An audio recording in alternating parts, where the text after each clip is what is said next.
Paano nga ba magtanim na rin? Mas magandang buhay po sa lahat. Kukuha ka ng pananim. Napakahirap na makakita ng pananim niya dahil sabi ko nga sa inyo sa una kong mga vlog, 5 taon eh, patatlo lang sa nakita ko. Kaya talaga namang napaka-rare. Rare din po ang presyo niyan. Kaya sobrang swerte mo kapag ka nakabili ka ng 1,000 pababa ang presyo dahil napakamahal po ng mga rare plants ngayon.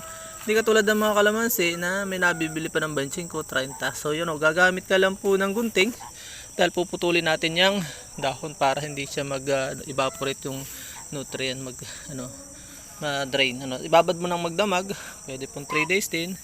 At mag-ready ka ng plastic.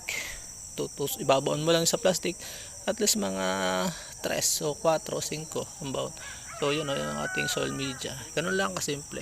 O ayan mga ka-agrede, kasimple lang po. Itinusok, kinupit ang dahon, diniligan. So kaswerte ng makakabili na rin dahil napaka-rare nga. So kung ikinapagpala sa video ito, ay i-share mo na dahil para sama-sama tayong matuto at umasenso.